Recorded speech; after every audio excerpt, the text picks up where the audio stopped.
Clara Whitmore's fingers had gone numb 3 hours ago. The depot bench wasn't wood anymore. It was ice against her spine, cold, seeping through her coat like water through paper. She'd stopped shivering an hour back. That's when she knew. This wasn't waiting. This was dying. The last train had left at midnight. No one was coming. No one remembered she existed. Her eyes drifted shut, not to sleep, but to let go. Then hoofbeats. Heavy. Close. A shadow blocked the moon. You planning to freeze to death out here, or you got somewhere better to be? Before we continue, please subscribe to our channel and stay with us until the end of this story. Comment below with the city you're watching from. I want to see how far Clara's journey travels. The trouble started 6 weeks earlier, in a place that should have been safe, St. Louis. October. The schoolhouse Clara had taught in for 4 years. She was grading papers when Councilman Howard Breslin walked in after hours. Locked the door behind him. Miss Whitmore, working late again. Clara didn't look up. Always work to do, Mr. Breslin. That's what I admire about you. Dedication. He moved closer. Too close. A woman like you deserves recognition. She stood, papers in hand. If you're here about the curriculum proposal, I submitted it last week. I'm here about you.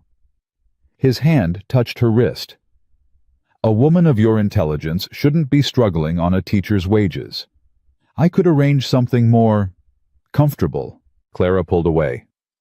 I'm quite comfortable, sir. Are you? His smile vanished.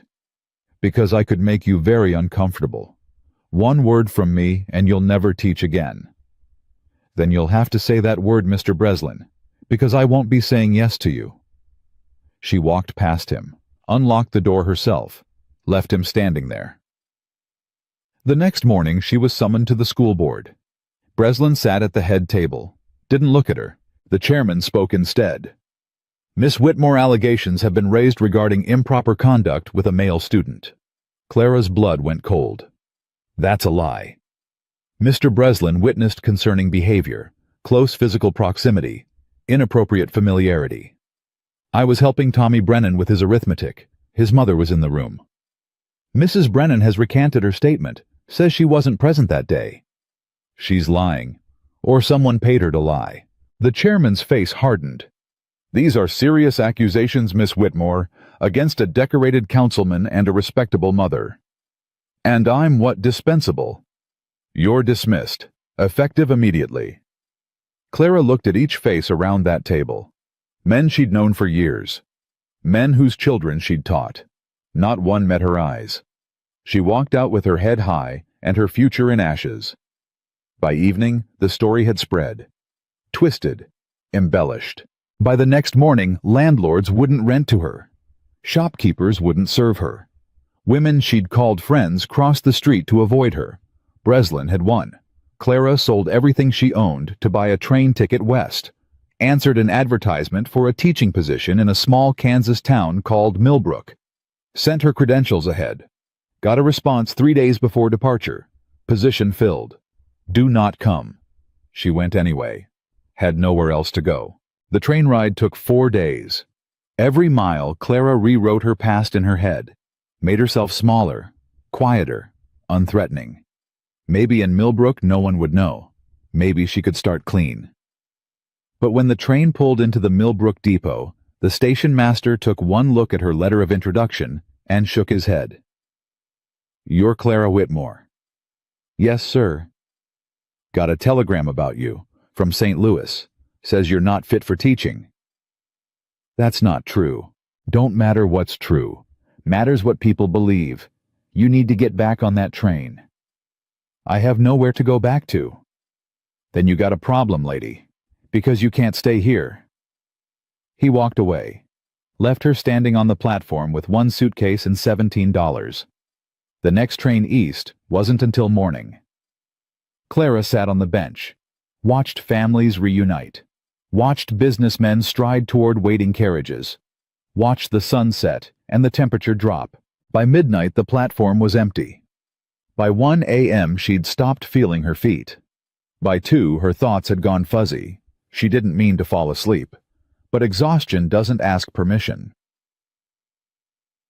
The hoofbeats woke her. Or maybe they didn't. Maybe she dreamed them. You planning to freeze to death out here, or you got somewhere better to be? Clara's eyes opened. Took a moment to focus. A man sat on a horse. Dark coat. Hat shadowing his face. Voice rough, but not unkind. Her tongue felt thick. I missed my train. Train left 3 hours ago. You've been sitting here since then. Longer. He dismounted, walked closer. She could see his face now, maybe 35, weathered. Eyes that had seen plenty and judged little. You got people expecting you somewhere? No. You got money for a room? Not enough. You got a name. Clara. She didn't give her last name. Didn't know if it was worth anything anymore. Ethan Cross. He studied her. You running from something or toward something? Neither. Just ran out of places to run. He nodded like that made perfect sense. You able to stand? Clara tried. Her legs buckled. Ethan caught her elbow. When'd you last eat? Yesterday, I think. You think. I'm not certain what day it is. Ethan made a sound, not quite a laugh, not quite a sigh. Well, Clara with no last name, I got 2 choices for you. Leave you here to freeze, which I'm not inclined to do, or take you to my ranch, get some food in you, and figure out what comes next. Why would you do that? Because I've been where you are. Different circumstances, same look in the eyes. He gestured to his horse. You ride? Not well. You'll learn. Come on. He helped her up behind him. She held onto his coat because she had no strength left to hold on to dignity. They rode for nearly an hour. Clara drifted in and out of consciousness. When they finally stopped, she barely registered the surroundings, just warmth, as Ethan carried her inside, set her in a chair by a fire, pressed a cup of something hot into her hands. Drink. She drank. Soup. Real food. Her body remembered what to do with it. You'll sleep in the spare room tonight. We'll talk in the morning. Clara wanted to argue, wanted to say she wouldn't be a burden, but her eyes closed before the words formed. Come. She woke to voices, male, arguing. Don't know anything about her. Don't need to know. Boss, she could be running from the law. She's running from something. Law's just one possibility. And you're just gonna let her stay. I'm gonna let her wake up and eat breakfast. After that we'll see. Clara sat up. The room was small but clean. Someone had removed her shoes, left them by the door, covered her with a quilt. She stood, wobbled, made it to the door, opened it, to find 3 men in the kitchen. Ethan at the stove. 2 others at the table. 1 older, grizzled, suspicious. 1 younger, curious. All 3 turned. Morning, Ethan said. You sleep? Yes, thank you. This is Roy and Danny. They work the ranch. Roy's been here 20 years. Danny's new like you. I'm not... Clara stopped. I'm not staying. Didn't say you were. Sit. Eat. She sat. Because arguing took energy she didn't have. Ethan put a plate in front of her. Eggs, bacon, bread. More food than she'd seen in days. Roy watched her like she might steal the silverware. Danny just looked uncomfortable. You know how to read? Ethan asked. Clara paused mid-bite. Yes. Write? Yes. Do arithmetic? I was a teacher. Roy snorted. Was. Roy! Ethan's voice didn't rise. Didn't need to. Roy shut up. Ethan sat across from Clara. Here's the situation. I run a cattle ranch. Got 12 men working for me. Half can't read. None can do figures well enough to track inventory or manage accounts. Been doing it myself, but I've got better things to do. You want me to teach them? I want you to do the books, keep records, maybe teach the ones who want to learn. In exchange you get room, board, and wages. I don't understand. You don't. I know you're educated. I know you're desperate. I know desperate people work harder than comfortable ones. He leaned back. You want the job or not? Why? Why what? Why help me? Ethan was quiet for a moment. Because 6 years ago I lost my ranch in a bad deal. Loan I thought I'd signed turned out to have terms I couldn't read. Took me 4 years to earn it back. Nobody helped me then. Figure I can help somebody now. Clara looked at her plate, at the food she hadn't earned, at the man offering her something she didn't deserve. I'm not who you think I am. Don't care who you were. Care about who you're willing to be here. She met his eyes. Saw no pity, no judgment. Just a question waiting for an answer. I'll take the job. Good. Roy'll show you the books after breakfast. They're a mess. Dag. Roy wasn't exaggerating. The books were a disaster. 6 months of transactions scrawled in 3 different hands. Numbers that didn't add up. Invoices mixed with receipts, mixed with personal notes. Clara spent the entire first day just sorting. By evening her head ached and her eyes burned, but she'd found the pattern. Or rather, the lack of one. Ethan came in as she was closing the ledger. Well, you're hemorrhaging money. Someone's been skimming. His jaw tightened. You sure? Unless your cattle are eating their weight in grain daily, yes. Someone's inflating supply costs and pocketing the difference. Who? Clara showed him the invoices. Same handwriting, same supplier. Prices that climbed steadily over 6 months. Marcus. Ethan's voice went flat. He's been with me 3 years. He's been stealing from you for at least 6 months. Can you prove it? I can show you the numbers. Whether you believe them is your choice. Ethan studied the ledger. His silence stretched. Finally, I'll handle it. He left. Clara heard raised voices an hour later, shouting, something breaking, then hoofbeats, rapid, fading. Ethan came back to the office, blood on his knuckles. Marcus is gone. You'll need to redo the inventory counts. Start fresh. Are you all right? I'm fine. Your hand. I said I'm fine. He paused. Thank you for finding it. Clara nodded, didn't push. Over the next 2 weeks, she rebuilt the entire accounting system. Created new ledgers. Established clear procedures. Taught Danny how to record transactions properly. The ranch started to make sense on paper. But the men didn't. Most avoided her, ate separately, spoke in mutters when she passed. Only Danny and Ethan treated her like a person. One evening, Clara overheard Roy talking to the others. Don't trust her. Women like that, they're always running from something. Boss trusts her. Boss is lonely. That's different from smart. She fixed the books, caught Marcus. Maybe she's working with Marcus. Ever think of that? Maybe this whole thing's a setup. Clara stepped into the bunkhouse. 10 men, all staring. If you have something to say about me, say it to my face. Silence. I'm not working with Marcus. I'm not stealing from Mr. Cross. I'm doing the job he hired me to do. If that bothers you, take it up with him. But stop whispering behind my back like cowards. She left. Hands shaking, heart racing. But she'd said it. That night, Ethan knocked on her door. Roy came to see me. Clara's stomach dropped. I'm sorry, I shouldn't have... He apologized. Said you were right. They were acting like cowards. Oh, doesn't mean they trust you yet, but it's a start. He turned to go. Mr. Cross. Ethan. Ethan, why do you trust me? Really?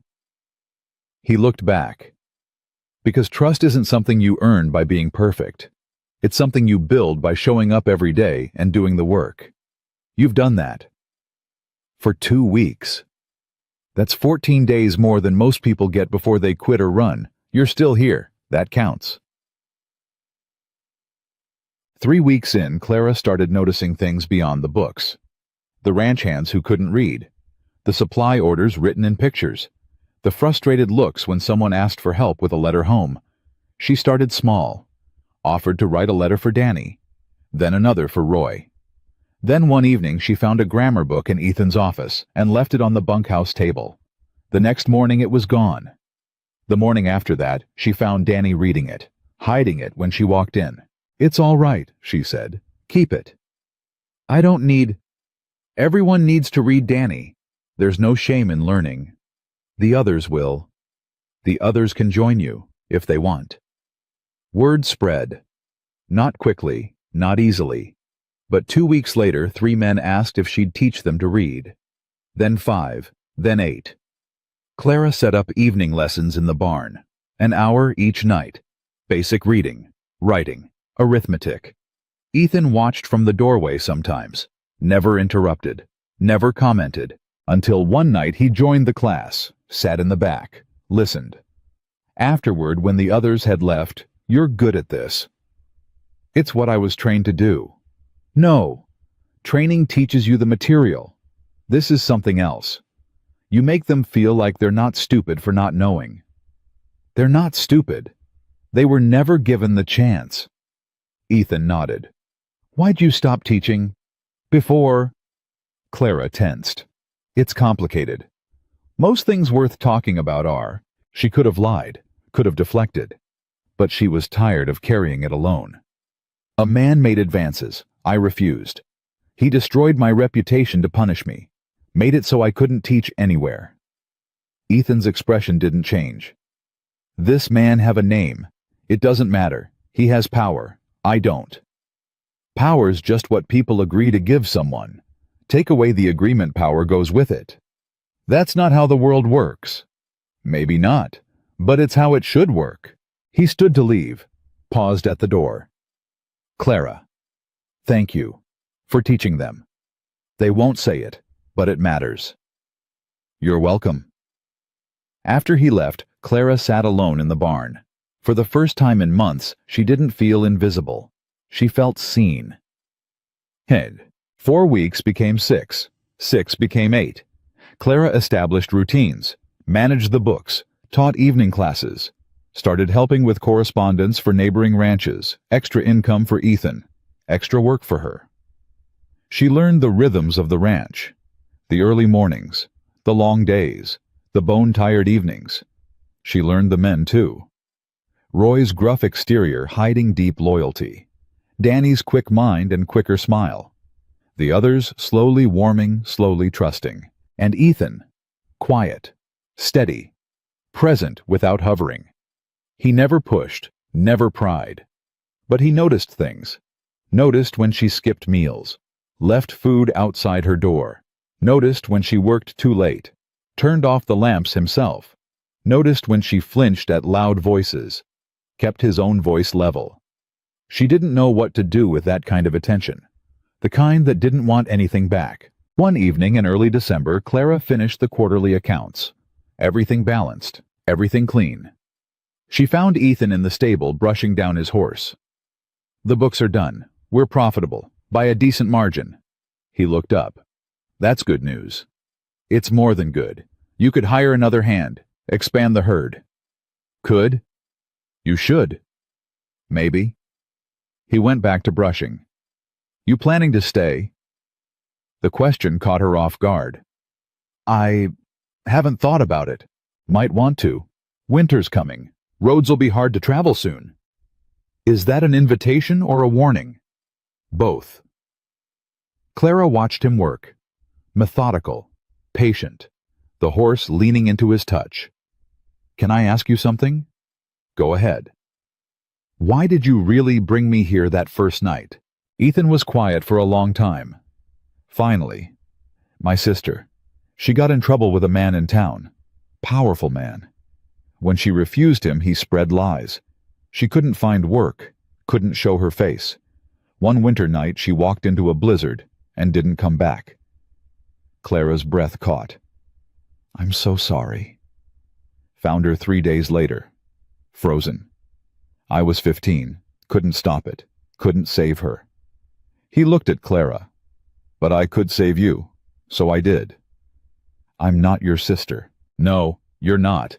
But you were dying on that bench, and I wasn't 15 anymore." He set down the brush. "You asked why I trust you.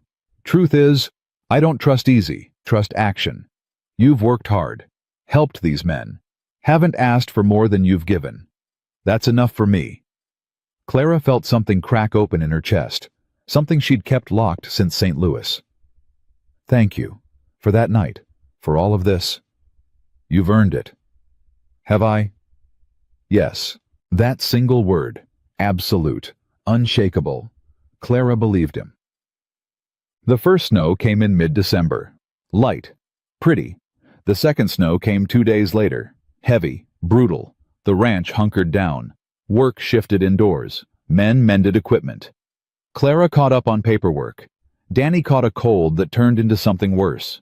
Clara nursed him, knew the signs, knew the danger. We need a doctor, she told Ethan. Nearest doctor's in Millbrook, 20 miles. Roads are impassable. Then we treat him here. You know how my mother was a nurse. I learned some. Some enough. It'll have to be. Clara worked through the night, kept Danny's fever down, kept fluids in him, watched for the crisis point. It came at dawn. Danny's breathing went shallow, skin going gray. Clara made a choice. She'd seen this before, knew what it meant. She grabbed Ethan. I need you to hold him, keep him still. Why? Because I'm going to have to hurt him to save him. Ethan didn't argue, held Danny down. Clara did what she'd seen her mother do. Drained the infection, cleaned the wound, prayed it was enough. Danny screamed, passed out.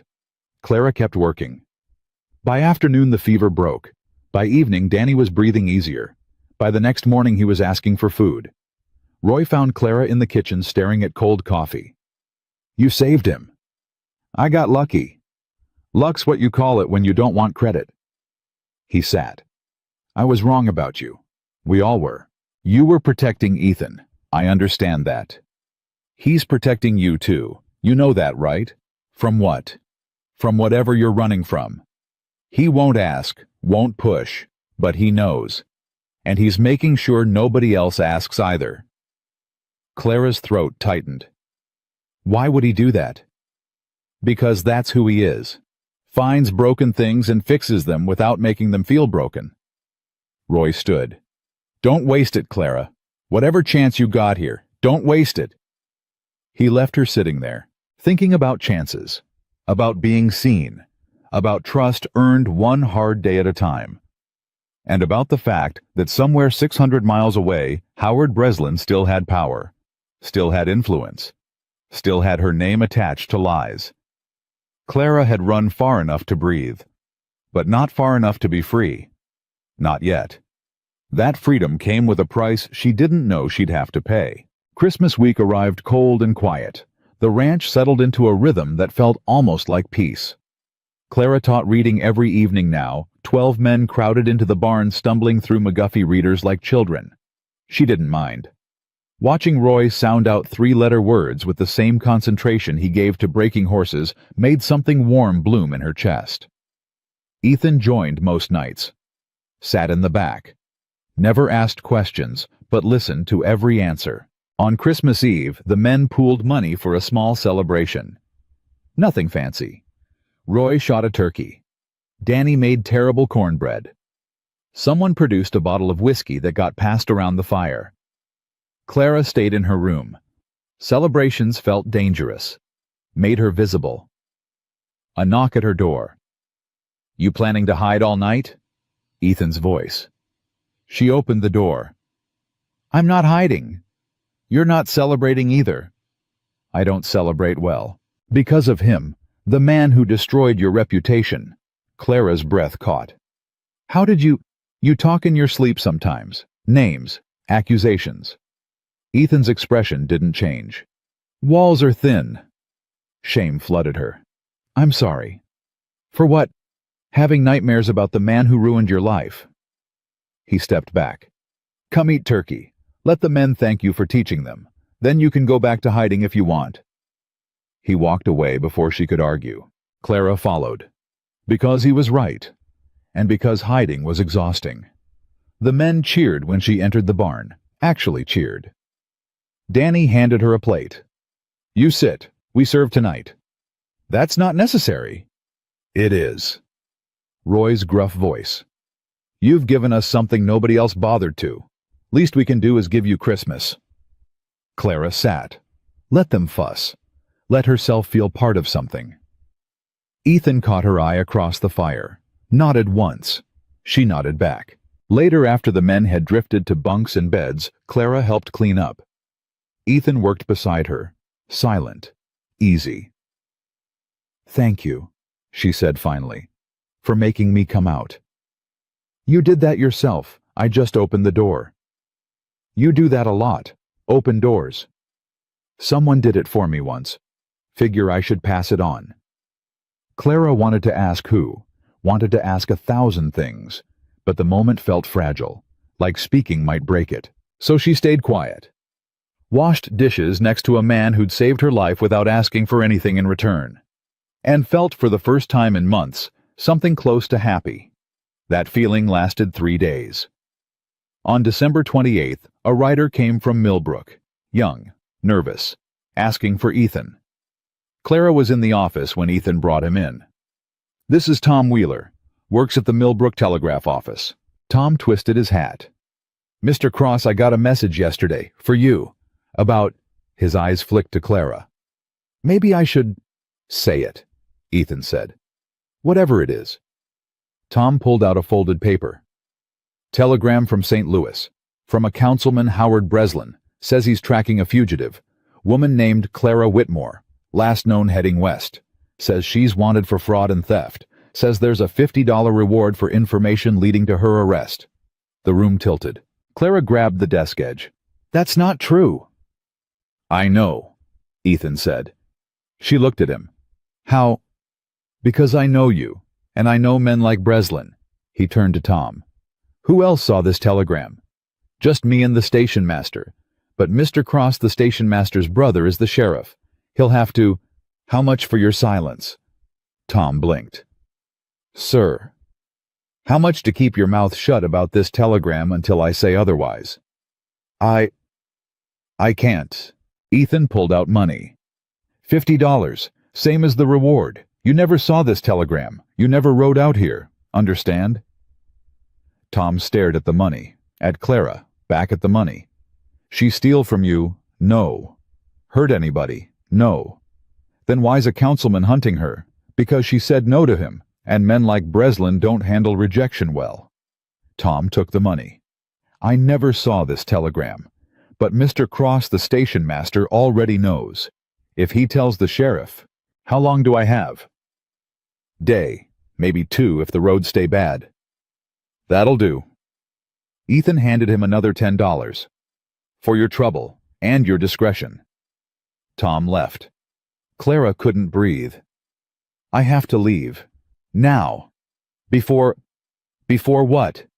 You run again, end up frozen on another depot bench. He'll send the law. They'll arrest me. On what charges? Fraud requires proof. Theft requires evidence. All Breslin has is lies. Lies with power behind them. So we get proof. Truth. There is no proof. It's my word against his. And his word comes with a title and money and you've got me. Ethan's voice cut through her panic. You've got 12 men who'll swear to your character. You've got books that show honest work. You've got children learning to read because of you. That won't matter. Not against a councilman. Then we make it matter. Clara laughed. Bitter. Broken. You don't understand how this works. Men like Breslin win. Women like me disappear. That's the system. I understand that system's built on people staying quiet, not fighting back. Ethan stepped closer. You want to run? I won't stop you. But I think you're tired of running. I think you want to fight. Fighting gets me arrested. Maybe. Or maybe it gets you free. Clara looked at him, at the absolute certainty in his face. Why are you doing this? I told you, I couldn't save my sister. But I can help you. He paused. If you let me. Every instinct screamed run, hide, survive. But she was so tired of surviving. What do you need me to do? Ethan's expression shifted. Relief, determination. Tell me everything. Every detail about Breslin. What he did, who witnessed it. Talk. So Clara told him. All of it. The locked door. The threat. The lies. The school board. Mrs. Brennan recanting. The systematic destruction of her life. Ethan listened, didn't interrupt, didn't judge. When she finished, he was quiet for a long moment. Mrs. Brennan's the weak point. She lied under pressure. Pressure can work both ways. She won't talk. Breslin probably paid her. Everyone talks. You just need the right leverage. And you have leverage. No. But I know someone who might. He left the office, came back an hour later with Roy. Tell him, Ethan said. Clara repeated the story. Shorter this time. Roy's face hardened with every word. Brennan. That name familiar.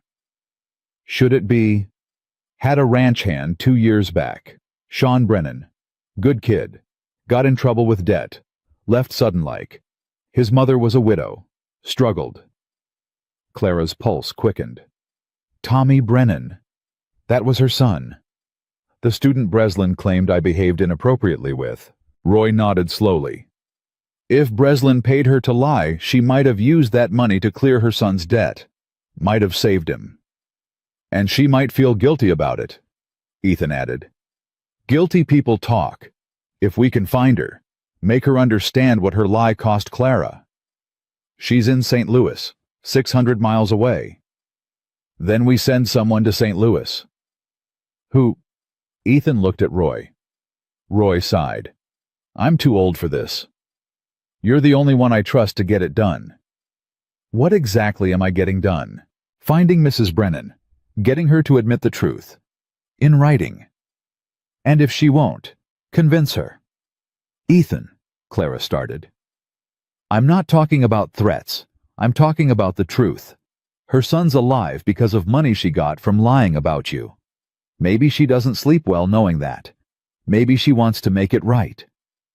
Clara wanted to believe that. Wanted to believe someone felt guilty about destroying her. But hope felt dangerous. Even if we get a statement, it won't stop Breslin. He'll just deny it. One step at a time, Ethan said. First, we get the truth. Then we figure out how to use it. Roy left the next morning, rode out before dawn. Didn't say goodbye. Clara waited, taught her classes, managed the books, pretended everything was normal. But every hoofbeat made her jump. Every rider in the distance looked like the sheriff. 3 days later, Danny came running. Sheriff's here, at the gate. Clara's stomach dropped. Already? Ethan appeared. Get to your room. Don't come out until I say. I can't hide forever. You can hide for now. Go. She went, sat on her bed, listened to voices outside, couldn't make out words. 20 minutes later, Ethan knocked. He's gone. Clara opened the door. What did he want? To ask about you. Said he got word a fugitive might be in the area. What did you tell him? That I employ a woman named Clara who keeps my books. That she's been here since November. That she's never mentioned St. Louis or any trouble with the law. Did he believe you? Doesn't matter if he believed me. Matters that he has no evidence. He could search the ranch. He could, but he won't. Not without a warrant. And he can't get a warrant without probable cause. Ethan's jaw set. I bought us time. But Clara, if Roy doesn't come back with that statement, I know. I'll have to run. Or stay and fight. With what hope? With the truth. And with people willing to stand behind it. Clara wanted to believe him. But belief required trust. And trust required courage she wasn't sure she had left. That night, she couldn't sleep. Paced her room. Calculated distances. Planned escape routes. Heard footsteps outside her door. Ethan's voice. You awake? Yes. Can I come in? She opened the door. He stood there, coat on hat in hand. Can't sleep either. No. Come on. I want to show you something. She followed him outside. He led her to the stable. Saddled 2 horses. Where are we going? Somewhere you can breathe. They rode for 30 minutes. Out past the ranch boundaries. Up a ridge. to a spot where the land opened up endless plains under winter stars. Ethan dismounted. Clara did the same. "This is where I come when the walls get too close," he said. "When the past gets too loud." "Does it work?" "Sometimes. Sometimes it just reminds me how small my problems are compared to how big the world is." Clara looked at the horizon. Nothing but space. Freedom. "I've been thinking about your sister," she said quietly. "About what you said. That you couldn't save her." "That's the truth." "You think saving me makes up for that?" Ethan was quiet for a long time. "No. Nothing makes up for that. But maybe it means her death wasn't completely meaningless. Maybe it taught me something about who I want to be." "Who's that?"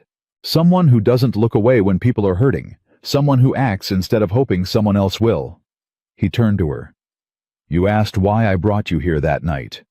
Truth is, I brought you here because I couldn't live with myself if I didn't. That's not noble. That's selfish. I did it for me as much as for you." Clara felt tears prick her eyes. "There's nothing selfish about saving someone's life." "There is, if you're doing it to save yourself from guilt. Then we're both selfish, because I'm staying here as much to hide from Breslin as to build something new." Ethan almost smiled. Maybe selfish people deserve second chances too. Maybe. They stood there, two broken people under stars that didn't care about their brokenness. And Clara felt something shift. Not love, not yet, but the beginning of it. The recognition that this man understood her in ways no one else did. That scared her more than Breslin ever could, because loving someone meant giving them the power to destroy you. And she'd already been destroyed once. Roy came back on January 6th, rode in at dusk, exhausted, triumphant. Clara met him at the stable. "Did you—" He handed her a folded paper. "Read it." Clara unfolded it. Mrs. Brennan's statement, written in shaking handwriting, witnessed by a notary. "I, Margaret Brennan, hereby confess that I lied under oath regarding Clara Whitmore. Councilman Howard Breslin paid me $200 to claim I was not present when Miss Whitmore tutored my son. The truth is, I was present. Miss Whitmore behaved appropriately at all times. I lied to save my son from debtor's prison. I am deeply sorry for the harm I caused. This statement is given freely and truthfully." Clara couldn't speak. "There's more," Roy said. "Tommy Brennan gave a statement too. Says Breslin coached him on what to say. Threatened to have him arrested if he didn't cooperate." "How did you get them to talk?" "Told them the truth, that you lost everything because of their lies, that Breslin was hunting you, that a woman's life was on the line." Roy's expression softened. "Mrs. Brennan cried for an hour, said she's been sick with guilt, said she wanted to make it right but was too afraid. And now she's more afraid of living with the lie than facing Breslin." Clara clutched the papers. "This changes everything." "Maybe. Or maybe it just gives you a fighting chance." Ethan appeared. "You got it." Roy nodded. Ethan read the statements. His expression shifted satisfaction, determination, something darker. "This is enough. We can send this to the school board. Clear your name. Breslin will deny it. Let him. We have witnesses now. Signed statements. Truth." Clara wanted to believe it, but fear had lived in her bones too long. "What if it's not enough? What if—" "Then we fight harder." Ethan's voice was steel. "But Clara, you can't keep waiting for permission to live your life. At some point you have to decide you're worth fighting for." The words hit like a fist. You're worth fighting for. When had anyone ever said that to her? When had she ever believed it? Clara looked at the papers in her hands, at Roy's tired face, at Ethan's unwavering certainty, at the choice in front of her. Run again, hide again, survive again, or stand, fight, risk everything for the chance to be free. "Send the statements," she said. "To the school board, to the superintendent, to anyone who'll listen." Ethan's face broke into something close to a smile. "You sure?" "No, but I'm tired of being afraid." That's a start. That night, Ethan wrote. Clara helped. They laid out the case point by point, attached the statements, demanded a formal investigation, sent them to St. Louis by express mail, and waited. Days crawled by. Clara taught classes, did the books, pretended her heart wasn't hammering every time a writer appeared. 2 weeks later, a response came. Not from the school board, from Breslin. The letter was short. Vicious. Miss Whitmore, you've made a grave mistake. Challenging me will only make things worse. Drop this matter immediately, or face consequences beyond your imagination. You cannot win. Women like you never do. Clara's hands shook holding it. Ethan read over her shoulder. His jaw went tight. He's scared. He's threatening me. Same thing. Men like Breslin only threaten when they're losing control, or when they're about to destroy you completely. Let him try. Clara looked at him. You don't understand what he's capable of. I understand men who use power as a weapon. I understand cowards who hide behind titles. Ethan's voice dropped. And I understand that you're not alone anymore. Whatever he sends, we face it together. Clara wanted to believe him, but Breslin's words echoed. Women like you never win. What if he was right?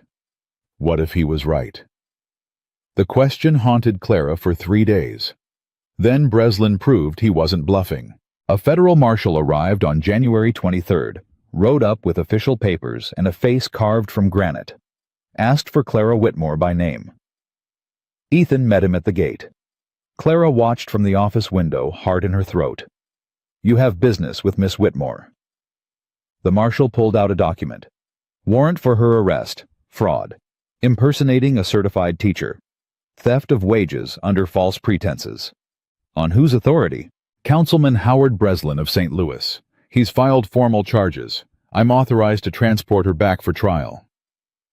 Clara's knees buckled. She grabbed the windowsill. This was it. The end.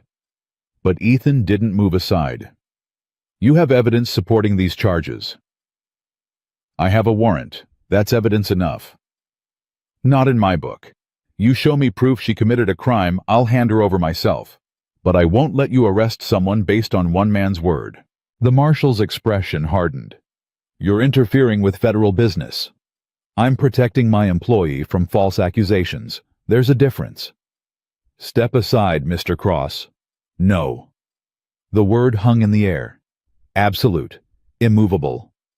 The marshal's hand moved toward his gun. Roy appeared behind Ethan, then Danny, then 6 more ranch hands. Not threatening, just present, just standing.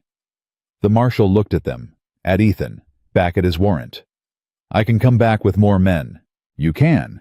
But you'll still need evidence, and you won't get it because it doesn't exist. Councilman Breslin says, Councilman Breslin is a liar who's angry a woman said no to him. That's what this is about. Not fraud, not theft. Revenge. The marshal studied Ethan. You got proof of that. I've got signed statements from witnesses who'll testify Breslin paid them to lie about Miss Whitmore. I've got ledgers showing honest work. I've got a dozen men who'll swear to her character. And I've got a federal warrant. Then go get a judge to review it. Show him the evidence. Let him decide if the warrant's valid. Until then, Miss Whitmore stays here. On my land. Under my protection. The marshal's jaw tightened. You're making this harder than it needs to be. I'm making it as hard as it should be. Arresting innocent people should never be easy. For a long moment nobody moved. Then the marshal folded his warrant. I'll be back, with a judge, and if you're wrong about her, Mr. Cross, you'll face charges too. I'll take that risk. The marshal rode away. Ethan waited until he was out of sight before his shoulders sagged. Clara ran out. You can't do this. You can't risk yourself for me. Already did. He'll come back, with more men, with a judge who'll side with Breslin. Maybe, or maybe he'll actually look at the evidence and see the truth. Truth doesn't matter when power's involved. Ethan grabbed her shoulders, not rough, firm. Then we make it matter. We fight harder. We don't give up. Why? Clara's voice broke. Why are you doing this? Because it's right. Because you deserve better. Because I... He stopped, released her, stepped back. Because I can't stand by and watch injustice happen. Not again. Clara saw something in his face. Something beyond duty, beyond principle. Something that terrified her because she felt it too. Ethan. Get inside. We need to prepare. For what? For war. War came faster than expected. By evening, word had spread. The marshal's visit, the warrant, the standoff. The neighboring ranchers started talking. Some supportive, most cautious. A few openly hostile. A delegation arrived the next morning. 3 ranch owners. Well-dressed, well-connected. Their spokesman was a man named Jeremiah Cobb, owned half the land in the county, had the sheriff's ear. Ethan, we need to talk. They gathered in the barn.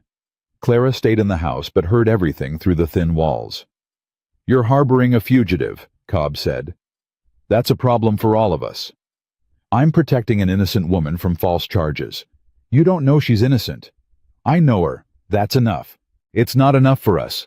We've got reputations to maintain, businesses to protect. We can't be associated with criminal activity. There's no criminal activity here.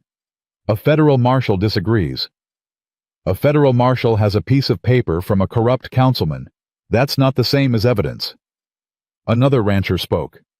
Ethan, we respect what you've built here, but you're putting us all at risk. If this woman's trouble, her name is Clara, and she's not trouble. She's a victim, according to you. But Breslin's a councilman. He's got authority. He's got connections. Going against him could hurt us all. Cobb leaned forward. We're not asking you to throw her to the wolves. We're asking you to let the law handle it. Turn her over. Let her have her day in court. Court's 600 miles away, run by Breslin's friends. She won't get justice there. Maybe not. But that's not your responsibility. Then whose is it? Silence. Ethan's voice dropped. Dangerous. Let me be clear. Clara stays. Anyone who has a problem with that can take it up with me directly, but I won't apologize for protecting someone who's done nothing wrong. Cobb stood. You're making enemies, Ethan. I've had enemies before. I'll have them again. Doesn't change what's right. The delegation left. Roy appeared beside Ethan. That went well. They'll be back, with pressure, with threats. What do? We hold the line. But the line started cracking immediately. 2 ranch hands quit that afternoon. Said they couldn't work for someone defying the law. Took their wages and left. 3 more wavered, Danny among them. Clara found him in the bunkhouse packing. You're leaving. Danny wouldn't meet her eyes. I can't afford trouble, Miss Clara. I got family depending on me. If I'm associated with a criminal, that's what you think I am. I don't know what to think, but I know a federal marshal came here. I know important people are angry. I know staying might cost me everything. And running won't. Running keeps me alive, keeps me employed, keeps me out of jail. Clara felt something crack. I taught you to read. You were sounding out 3-letter words when I got here. Now you're writing letters home. That was me. I did that. I know. And you're still leaving. Danny finally looked at her. Shame and fear warring in his face. I'm sorry, I really am, but I can't. You can't stand up for what's right when it costs something. I understand. Clara turned away. I hope the price of your safety doesn't keep you awake at night. She left before he could respond. That night, only 8 men remained, half the crew, the bare minimum to run the ranch. Ethan called a meeting. Anyone else planning to leave, say it now. No hard feelings. Silence. Good, because things are going to get worse before they get better. The marshal will come back. Cobb and his friends will apply pressure. We might lose contracts, lose business, lose standing in this community. He looked at each man. I won't blame anyone who walks away. But if you stay, I need to know you're committed, that you'll stand with me, with Clara, no matter what. Roy spoke first. I'm staying. Already lived through one fight against corrupt bastards. Might as well live through another. The others nodded, in agreement. Clara watched from the doorway. These men strangers 3 months ago risking everything for her. The weight of it crushed her chest. After the meeting, she found Ethan alone. I should leave, before you lose everything. I'm not losing anything worth keeping. Your ranch, your reputation, your business. I can rebuild a business. Can't rebuild my conscience if I let you get arrested for crimes you didn't commit. Why does your conscience matter more than your livelihood? Ethan looked at her, really looked. Because I spent 4 years rebuilding this ranch. 4 years of backbreaking work. And you know what I learned? None of it means anything if I can't look at myself in the mirror. If I can't sleep at night knowing I did right by people who needed help. He stepped closer. You matter more than land, Clara. More than money. More than reputation. I'm not worth all this. Let me decide what you're worth. The intensity in his voice stopped her breath. Ethan. Hoofbeats. Urgent. Coming fast. Roy burst in.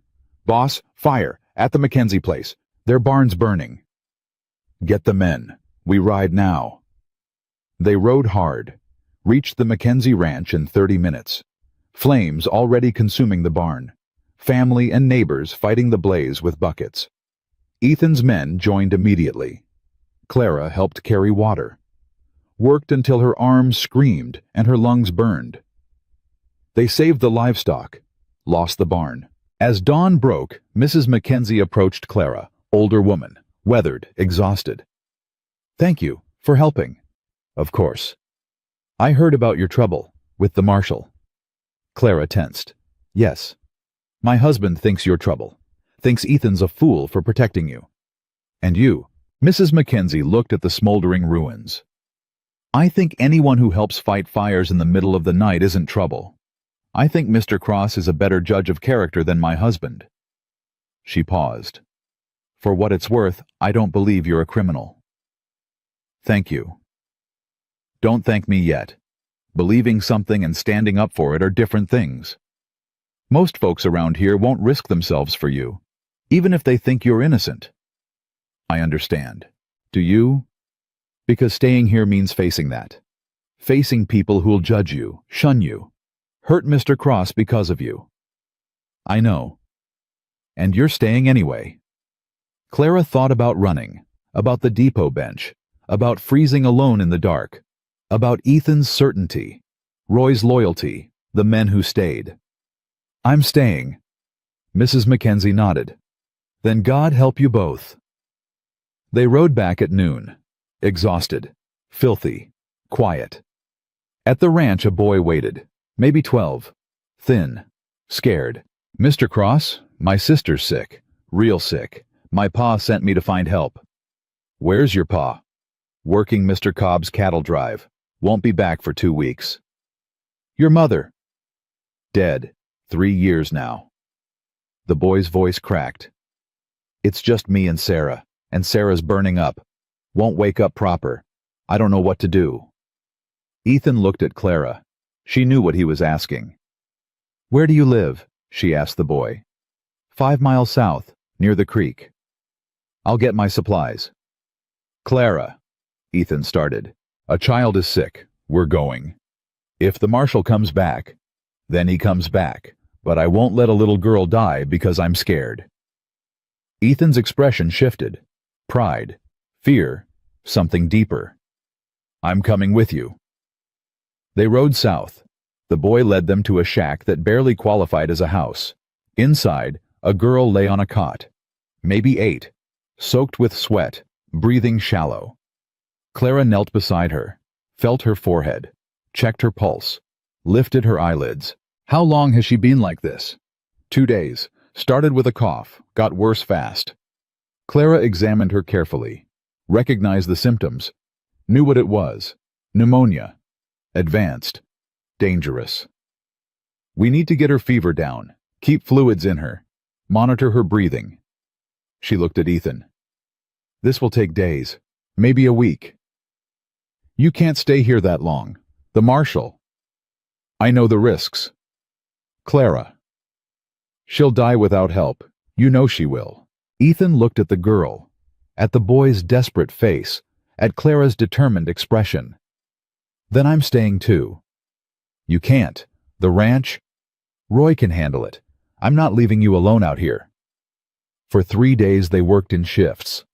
Clara treating Sarah, Ethan helping the boy keep the house running, fetching water, making food, keeping watch. Sarah's fever raged, broke briefly, spiked again. Clara barely slept, monitored every breath, every heartbeat, fought death with everything she knew. On the 4th day, Sarah's breathing changed, went ragged, desperate, the crisis point. Clara had seen this before, knew what it meant. She called Ethan over. "I need to drain fluid from her lungs. It's dangerous. Could kill her if I do it wrong. But if I don't do it, she'll drown in her own fluids. Can you do it?" "I've seen it done. Never done it myself." "That's not what I asked." Clara looked at Sarah's gray face, at the boy watching from the corner, at the choice in front of her. Try and possibly fail. Or don't try and definitely lose her. "Yes, I can do it." "Then do it." Clara prepared her instruments, boiled water, steadied her hands. "Hold her still, she'll fight." Ethan held Sarah. The boy turned away. Clara made her choice, made her cut, did what needed to be done. Sarah screamed, thrashed, went limp. For 10 seconds Clara thought she'd killed her. Then Sarah gasped, coughed, breathed, really breathed. The fluid drained, the color returned. The crisis passed. Clara collapsed against the wall, shaking, crying, alive. Ethan pulled her into his arms, held her while she fell apart. "You saved her. I almost killed her. But you didn't. You saved her." Sarah slept peacefully for the first time in days. The boy cried, thanked Clara until she couldn't take it anymore. On the 5th day, Sarah woke up asking for water. On the 6th day, she sat up and smiled. On the 7th day, the marshal came back, found them at the shack, with witnesses, with a judge. "Clara Whitmore, you're under arrest." Ethan stood between them. "On what grounds?" The judge, elderly stern, spoke. "Councilman Breslin has provided additional evidence, testimony from school board members, documentation of fraudulent credentials. Miss Whitmore will be transported to St. Louis for trial. She's been nursing a sick child for a week. She can't travel. The child appears well enough. Miss Whitmore has no further excuse to delay justice." Justice. Clara stepped forward, face streaked with exhaustion, hands still stained from saving a life. "You want to talk about justice? This man," she pointed at the judge, "hasn't looked at a single piece of evidence supporting my innocence, hasn't questioned Breslin's motives, hasn't considered that a powerful man might lie to punish a woman who rejected him. Miss Whitmore, I suggest you remain silent." "Why?" "Because speaking truth makes men uncomfortable. Because challenging authority is inappropriate for women." Her voice rose. "I've been silent. I've been obedient. I've run and hid and let liars destroy my name. I'm done being silent." The boy stepped forward. "She saved my sister. Sarah would be dead if not for her." "That's irrelevant to the charges. It's relevant to who she is. She's not a criminal. She's a healer, a teacher, a good person." The marshal moved toward Clara. "Ma'am, please come quietly." Ethan blocked him again. "No." "Mr. Cross, I can arrest you too." "Then arrest me, because I'm not letting you take her without a fight." Roy appeared, on horseback, with 8 ranch hands, armed. "Boss needs something?" The marshal's hand moved toward his gun. The judge raised his hand. "Everyone calm down. Mr. Cross, this doesn't need to become violent." "Then don't make it violent. Review the evidence. Actually look at the statements we provided. Question Breslin's motives. Do your job." "I am doing my job. The law is supposed to protect people, not powerful men's egos." For a long moment, everything balanced on a knife's edge. Then Sarah's voice, small, weak. "Please don't take Miss Clara. She saved me. She's good. The judge looked at the girl, Sarah, at the standoff forming. I'll review the statements. Give me 2 days. If the evidence supports the warrant, Miss Whitmore will be arrested. If not, he looked at the marshal. We'll reconsider. It wasn't victory, but it was time. The marshal and judge left, reluctantly. Clara's legs gave out. Ethan caught her. 2 days. We make our case. We fight. How they've already decided. Then we change their minds. But Clara knew. Deep in her bones, men like Breslin didn't lose. Women like her didn't win. The system was built for this. And 2 days wouldn't be enough to tear it down. And 2 days wouldn't be enough to tear it down. Unless they stopped trying to work within it. That thought came to Clara in the wagon ride back to the ranch. Ethan drove. Roy rode ahead. The boy and Sarah stayed behind with neighbors who'd finally shown up after hearing about the standoff. You're quiet, Ethan said, thinking. About running. About fighting differently. He glanced at her. Explain. The judge, the marshal, the law, they're all part of Breslin's system. They know him, trust him, respect his authority. We can't win playing by their rules. So what do you suggest? We change the game. Make this public. Make it so big they can't ignore it. How? Clara's mind raced. Breslin's power comes from reputation. He's a respected councilman, civic leader, pillar of the community. What if we destroy that reputation? With what?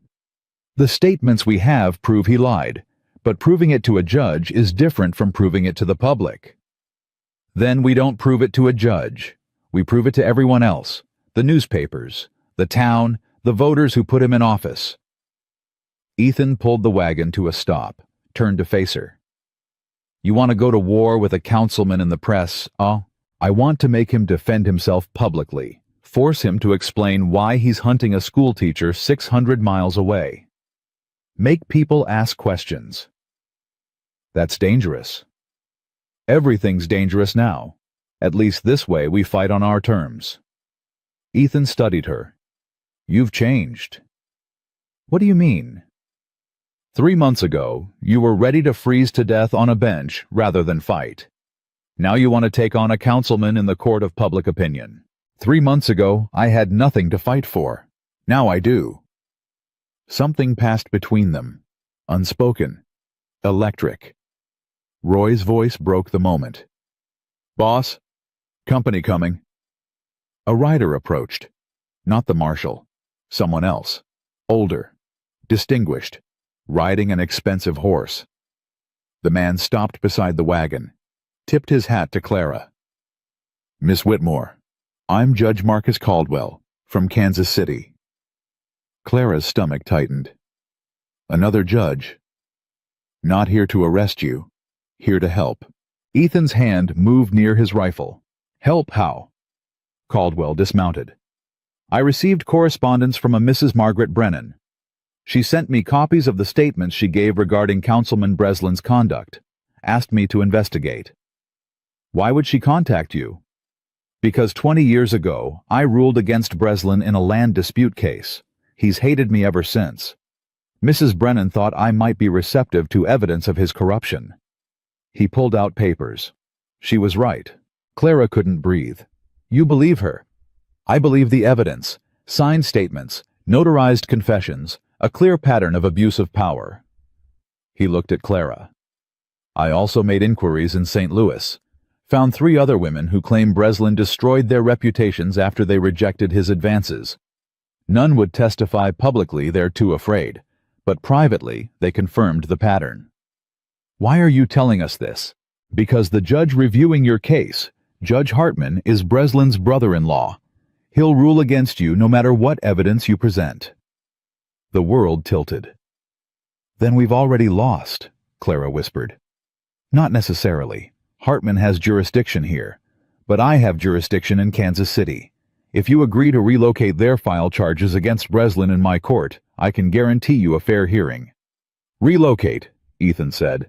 That means abandoning the ranch, temporarily, until the case is resolved. How long? Months, Maybe longer. Breslin will fight this with everything he has. Clara looked at Ethan, at the man who'd saved her life, who'd risked everything to protect her. I can't ask you to abandon your ranch. You're not asking. I'm choosing. Ethan. Do you trust Judge Caldwell? Caldwell spoke before Clara could answer. Mr. Cross, I understand your skepticism, but I've spent 30 years fighting corruption in this territory. I don't take bribes, don't play politics, and I don't let powerful men destroy innocent people without consequence. Ethan studied him. You know what this will cost us, the travel, the lost income, the time. I do. And you think we can win. I think you can get justice. Whether that's the same as winning depends on what you're fighting for. Ethan turned to Clara. Your call. Clara looked at this stranger offering her hope. At the impossible choice. Stay and face Hartman's rigged ruling, or go and risk everything on an honest judge in an unfamiliar city. If we go to Kansas City, what happens in 2 days when Hartman expects his answer? I'll file an injunction, argue that Hartman has a conflict of interest, buy you time to relocate and prepare your case properly. Breslin will know. He'll come after us. Let him. In my courtroom, he's just another citizen, not a councilman, not a power broker, just a man accused of abuse of authority. Clara felt something stir, not hope exactly, but possibility. How long do we have to decide? Tonight. I need to file the injunction tomorrow morning or it's too late. Ethan looked at Roy. Get the men. We need to talk. They gathered in the barn, all 8 remaining hands. Clara told them everything. Caldwell's offer, the choice, what it meant. Silence when she finished. Finally Roy spoke. Boss, you leave for months, this place falls apart. Cobb and his friends will swoop in. Buy your contracts. Poach your buyers. You come back to nothing. I know. And you're still considering it. I am. Why? Ethan looked at Clara. Because some things matter more than business. Roy shook his head. You're a fool. Probably. But I'm a fool with a choice. Stay and watch an innocent woman get arrested for crimes she didn't commit, or go and fight for something that matters. She's not your responsibility. Neither was my sister, but I carry that weight every day. I won't carry Clara's too. The men shifted, uncomfortable, uncertain. One of them, a quiet hand named Thomas, spoke. What do you need from us? Honestly, I need you to keep this place running while I'm gone. Roy can manage operations. But it won't be easy. You'll be short-handed, overworked, and you might not have jobs when I get back. That's a hell of a sales pitch, boss. It's the truth. I won't lie to you. This could cost everything. Thomas looked at Clara. You really didn't do what they're accusing you of. No, I refused a powerful man's advances. He destroyed my life for it. And now this boss of mine is destroying his life to help you. I never asked him to. Didn't say you did, just stating facts. Thomas looked at Ethan. My sister got ruined by a rich man once. Different circumstances, same outcome. Nobody helped her. She ended up dead before 20. His jaw set. I'll stay. Keep this place running. For your fool choice. One by one the others agreed. Not all of them. 3 said they needed to find other work. Couldn't afford the uncertainty. Clara didn't blame them. But 5 stayed. 5 men willing to risk their livelihoods for a principle. That night Clara found Ethan alone in his office, packing documents, preparing to leave. You don't have to do this. We've had this conversation. I know. But now it's real. Now you're actually abandoning everything you built. I'm not abandoning it. I'm trusting good people to maintain it. What if they can't? What if you lose it all? Ethan stopped packing, looked at her. Then I lose it. I've lost everything before, built it back, can do it again. Not if you're financially ruined helping me. Clara, stop. Stop what? Stop trying to convince me you're not worth it. Stop carrying guilt that isn't yours. Stop believing you deserve less than anyone else. I'm a burden, an obligation you took on because of your sister. You're not my sister. His voice cut sharp. And you're not a bird. You're a woman who got destroyed for having principles, who's still standing despite everything, who saved a child's life knowing it might cost her freedom. He stepped closer. You think I'm doing this out of guilt or obligation? I'm doing this because you matter. Because what's happening to you is wrong. Because He stopped, swallowed hard. Because what? Ethan turned away. Because I respect you, and I won't abandon people I respect. Clara felt the words he didn't say hanging between them. We should leave at dawn, she said quietly, before Hartman can act. Agreed.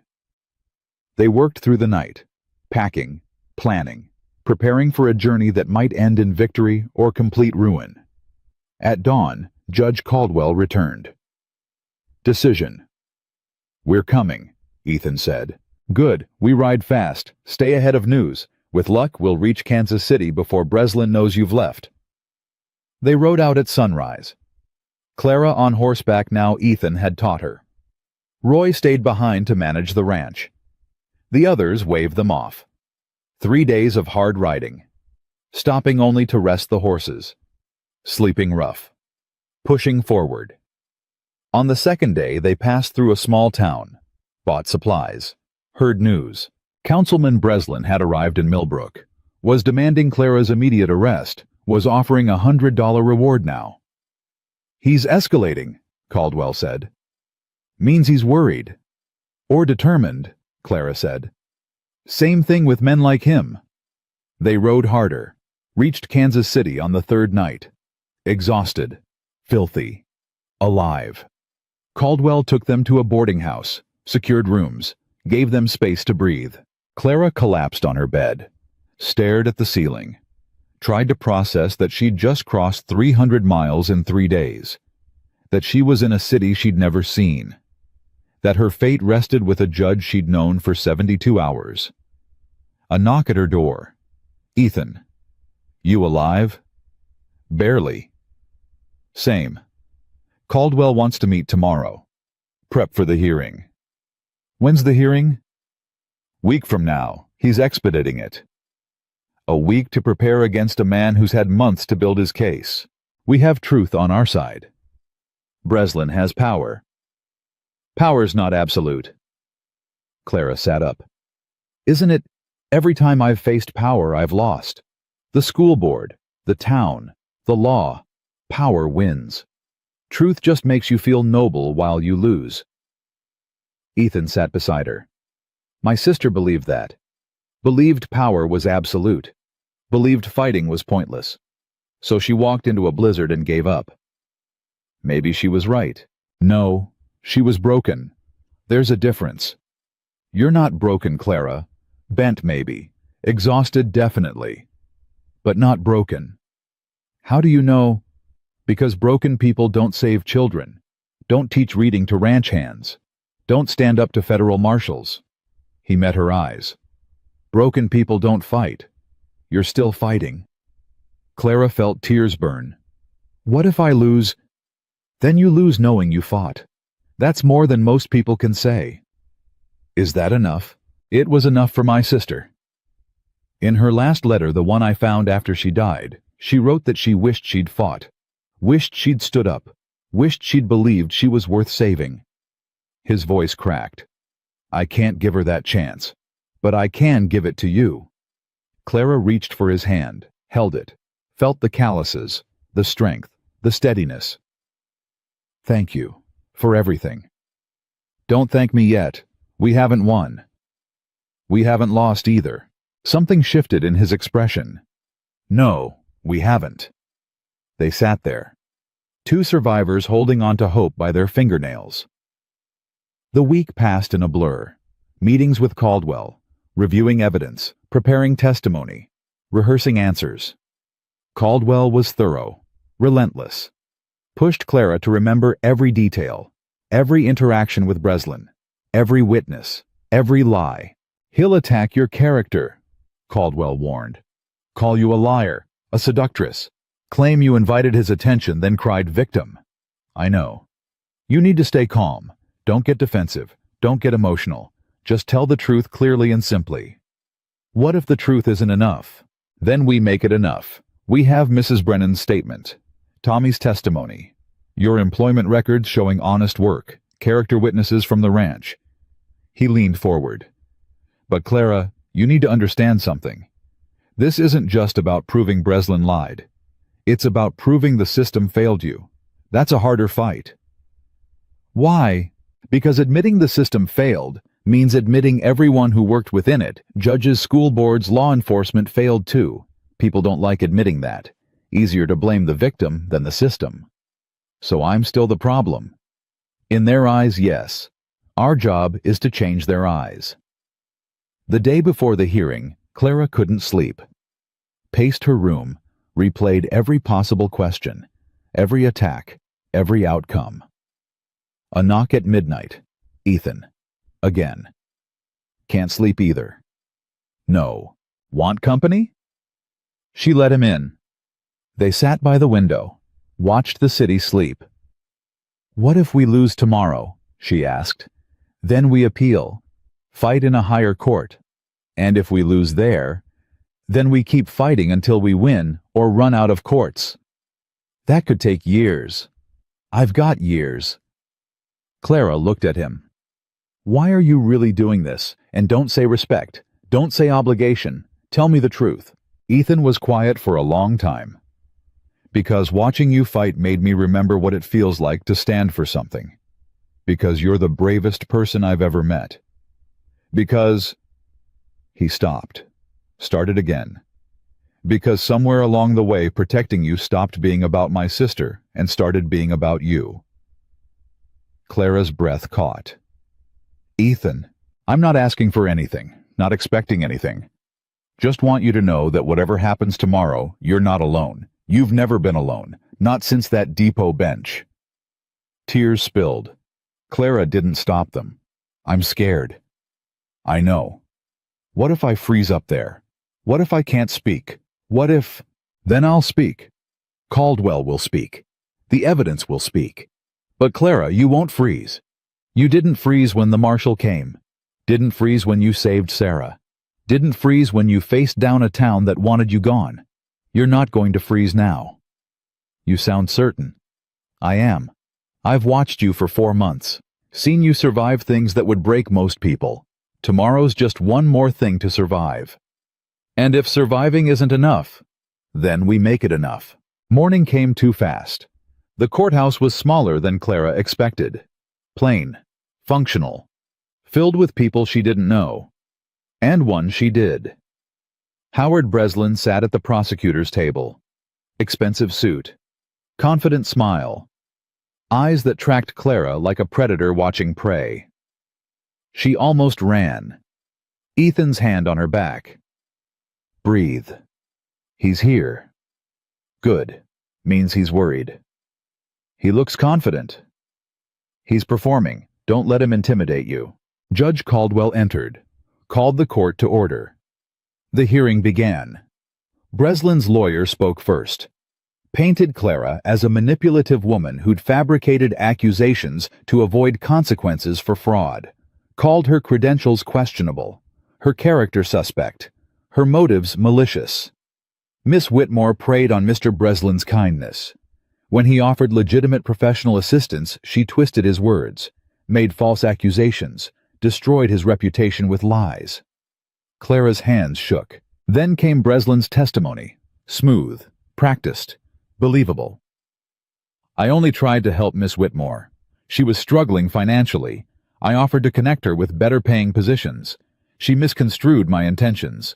When I tried to clarify, she became hostile, threatened to ruin me if I didn't secure her a promotion she hadn't earned.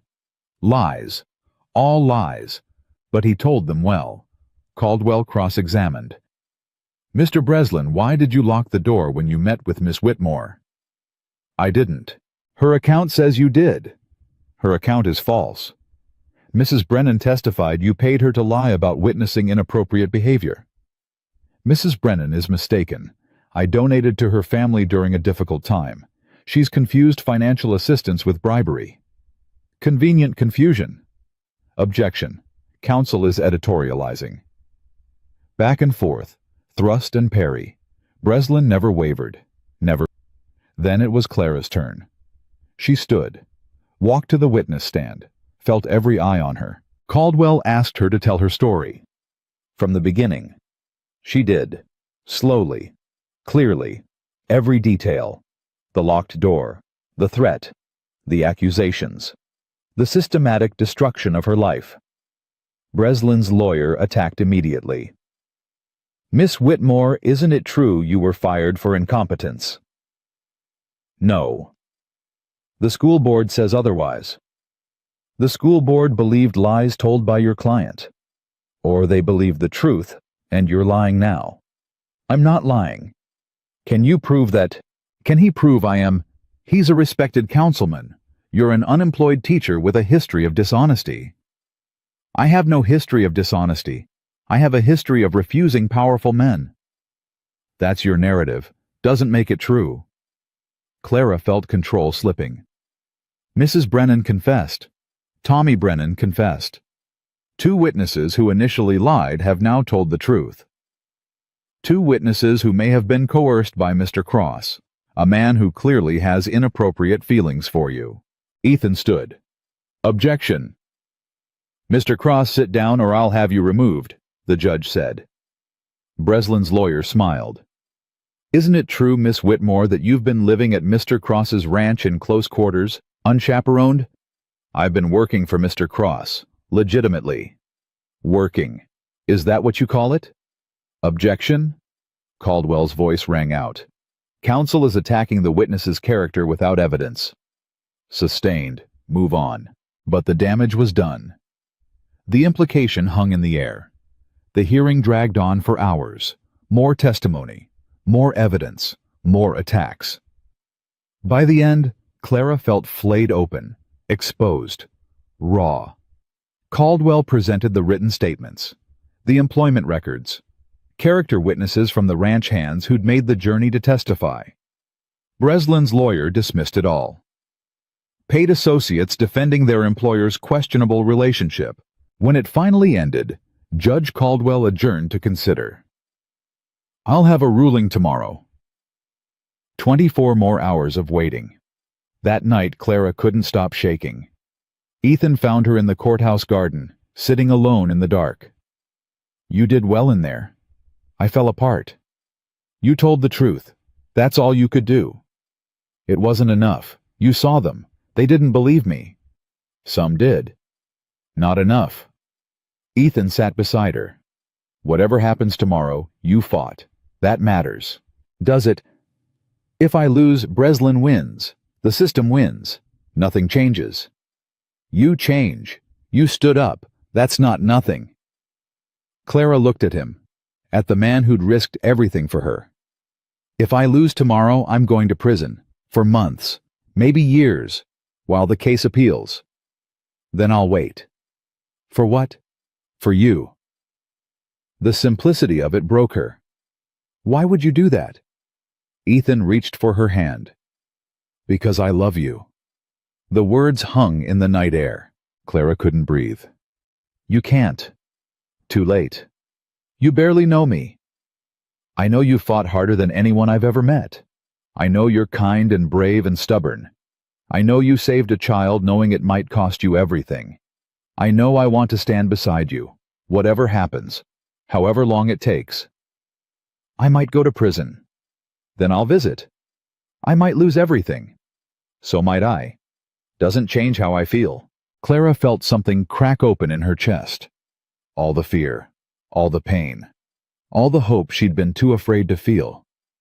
I'm terrified. Me too. Of the ruling, of losing you. She kissed him. Desperate. Necessary. Like breathing. When they broke apart, Ethan was smiling. Whatever happens tomorrow, we face it together. Together. They sat there until dawn. 2 people holding on to each other and hoping it would be enough. The ruling came at noon. Judge Caldwell's face was unreadable. After careful review of the evidence, I find that Councilman Breslin's accusations lack credible foundation. The testimony of Mrs. Brennan and Tommy Brennan, while given under previous duress, rings true. Miss Whitmore's employment records and character witnesses support her account. Therefore, I am dismissing all charges against Clara Whitmore. Furthermore, I am recommending an investigation into Councilman Breslin's conduct for abuse of power and witness tampering. The courtroom erupted. Breslin stood. This is an outrage I demand. You'll demand nothing in my courtroom, Mr. Breslin. You're dismissed. And if you set foot in my jurisdiction again with false accusations, I'll hold you in contempt. Breslin's face went purple. He stormed out. Clara couldn't move, couldn't process. Free. She was free. Ethan pulled her into his arms. Caldwell approached. Miss Whitmore, you're cleared of all charges. Your name is restored. Thank you for everything. Don't thank me, thank your courage. Not many would have fought like you did. That night they celebrated. Small, quiet, just Clara, Ethan, and the ranch hands who'd come to testify. But Clara felt hollow. We won, Ethan said. Why aren't you happy? Because Breslin's still out there, still powerful, still able to do this to someone else. Not if the investigation Caldwell called for actually happens. You think it will? I think we started something. Maybe it's enough. Clara looked at him, at the possibility in his eyes. Maybe it is. Maybe it was enough. But the doubt followed Clara all the way back to the ranch. 3 days of travel, Ethan beside her. The ranch hands trailing behind. Each mile bringing them closer to whatever Breslin had left in his wake. They crested the final ridge at sunset. The ranch spread below them. Clara's breath caught. Half the fencing was down. The barn door hung crooked. Livestock scattered across neighboring land. He was here, Ethan said quietly. They rode down, found Roy waiting, face grim, jaw set. When? Ethan asked. 4 days ago, night after word reached Millbrook about the ruling. 20 men, maybe more. Didn't burn anything too obvious. Just destroyed what they could. Cut fences, scattered cattle, spooked the horses, smashed the equipment we couldn't hide. Anyone hurt? Thomas took a beating trying to stop them. He'll heal. But boss, they left a message. Roy handed over a note. Ethan read it, handed it to Clara. This isn't over. You humiliated me. I'll destroy everything you've built, starting with this pathetic ranch and ending with her. Clara felt ice in her veins. He's not going to stop. No, Ethan said. He's not. Then what do we do? Roy spoke up. We rebuild. Again. Like we always do. And when he comes back, destroys it again. Then we rebuild again, until he runs out of money or spite, whichever comes first. Clara looked at the damage, at the work ahead, at the endless cycle of destruction and rebuilding. There has to be another way. What are you thinking? Ethan asked. I'm thinking Breslin's power comes from secrecy, from women being too afraid to speak up, from the system protecting him. She turned to face them. What if we take away the secrecy, make it impossible for him to hide? We already exposed him in court, in one city. But how many people actually know what happened? How many women in St. Louis know they're not alone, that Breslin's pattern of abuse is documented? Ethan's expression shifted. You want to go public, bigger than the trial.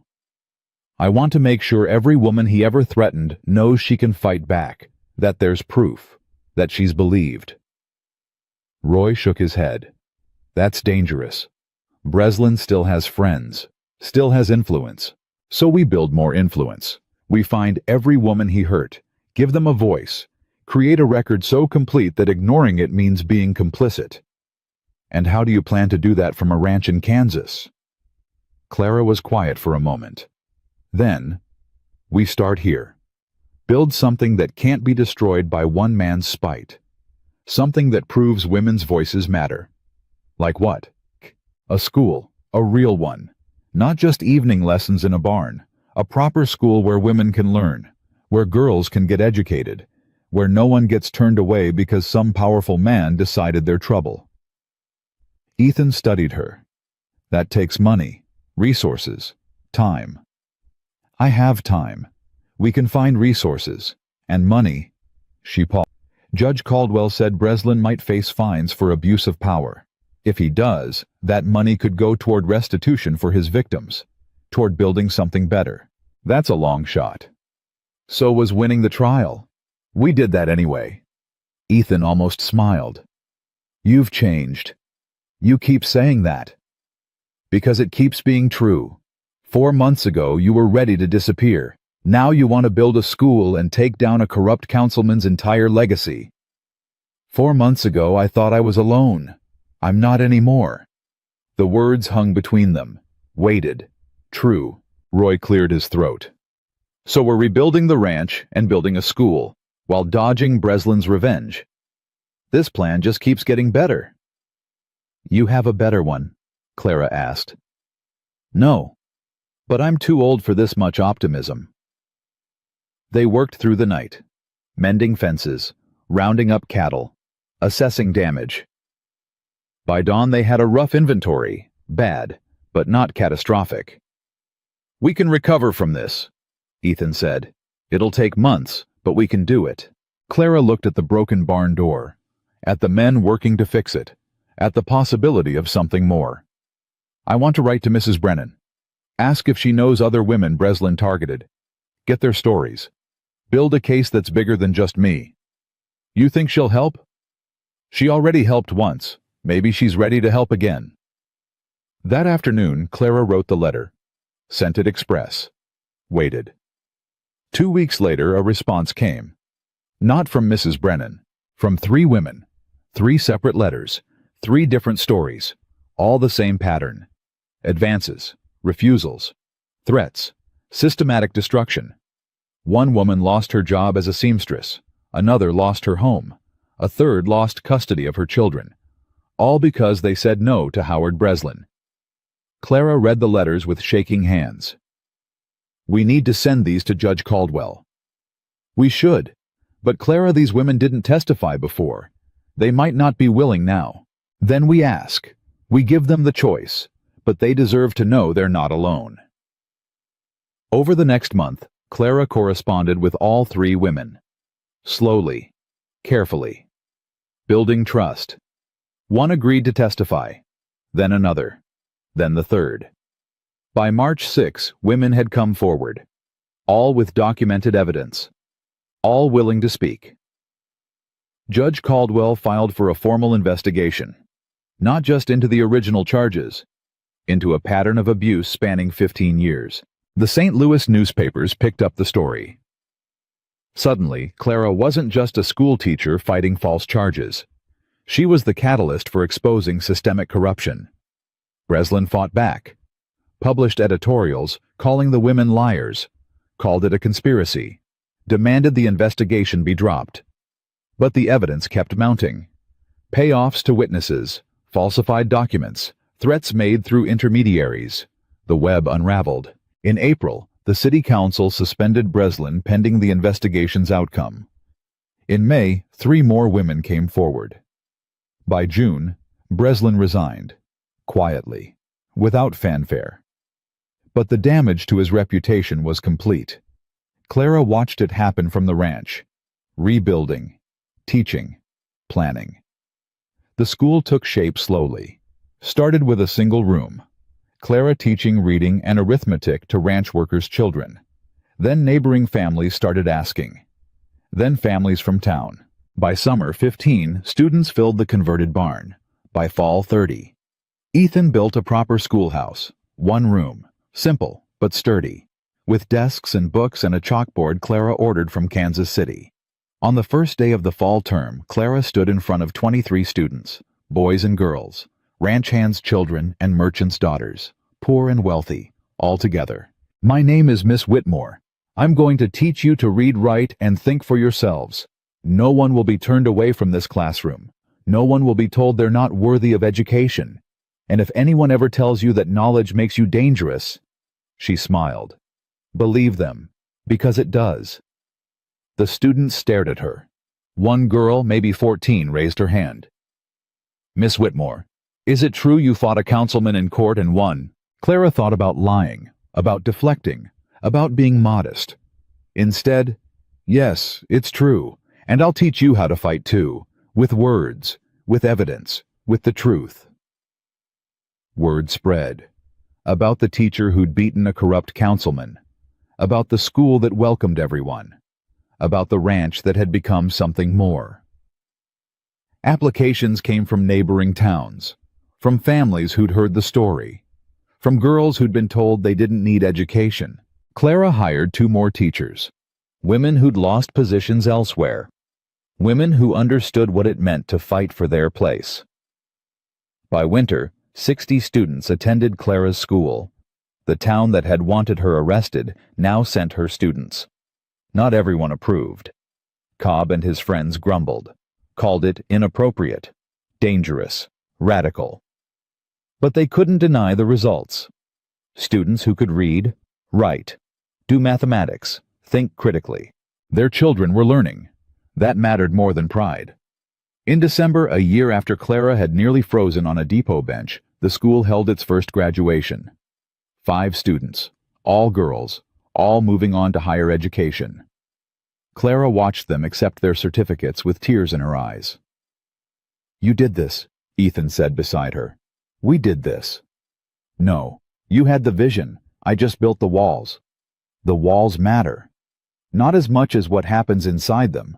That night after the celebration ended, Clara found Ethan in the schoolhouse, alone, staring at the empty desks.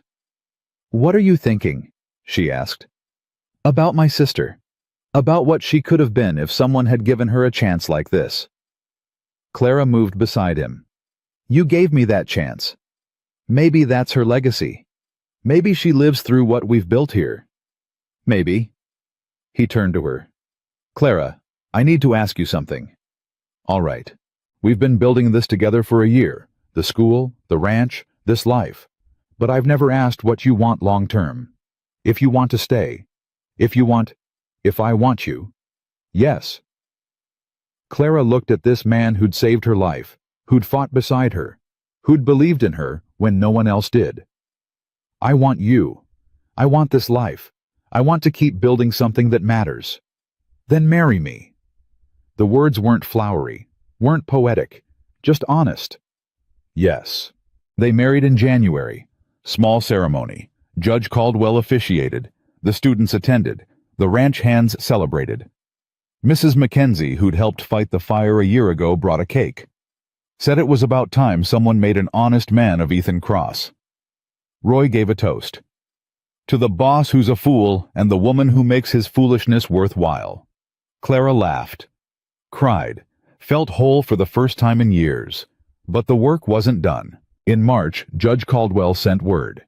The investigation into Breslin had concluded. He'd been formally stripped of his position, fined $50,000, banned from holding public office. The money, as Clara had hoped, was designated for restitution to his victims and for educational initiatives supporting women's access to learning. $10,000 went to Clara's school. With that funding, they built a second building, hired 4 more teachers, expanded the curriculum. By the second year, over 100 students attended. By the third year, the school had a reputation. Girls traveled from 3 states to attend. Families relocated to be near it. The town that had rejected Clara now relied on her. But Clara didn't forget where she'd come from.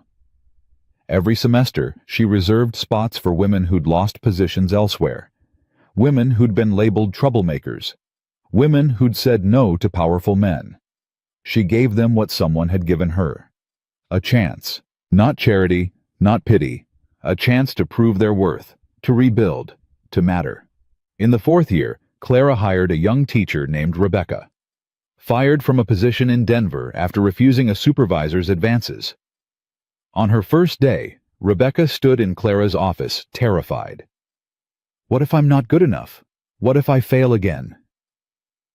Clara looked at her, saw herself 4 years ago, frozen, desperate, broken. "You won't fail, because failure is what happens when you stop trying. You're still here, still fighting. That's not failure." "How do you know?" Because I've been exactly where you are, and I'm still standing. Rebecca's eyes filled with tears. They said I was trouble, that I'd never teach again. They were wrong. You're not trouble. You're exactly what students need. Someone who understands what it costs to stand up for yourself. Rebecca stayed, thrived, became one of the best teachers Clara ever hired. That pattern repeated, year after year, woman after woman. The school became a refuge, a proving ground, a place where being strong wasn't a liability. 5 years after that cold night on the depot bench, Clara stood in front of 200 students at the year-end assembly. When I first came to this territory, I was told I didn't belong. That my education made me dangerous. That speaking up made me trouble. People tried to erase me, make me disappear, make me believe I didn't matter. She paused, looked at the faces watching her. But here's what I learned. Being forgotten doesn't mean you're finished. It means the world hasn't caught up to you yet. And if you keep standing, keep fighting, keep building something that matters eventually, the world has no choice but to notice. The students erupted in applause. After the assembly, a young girl approached, maybe 10, shy. Miss Whitmore, my mama says you saved her life once, when she was sick and you were just passing through. Clara's breath caught. Sarah. The girl nodded. She sent me here to learn, said if anyone could teach me to be strong, it was you. Clara knelt to her level. Your sister came with you? She's working in town now, as a nurse, says she learned from watching you save her. Something full and warm bloomed in Clara's chest. Tell her I'm proud of her. I will. And Miss Whitmore. Thank you for not giving up. Mama says if you hadn't fought, lots of people would have kept suffering. Clara hugged the girl, let herself feel it, the weight and the worth of every hard choice.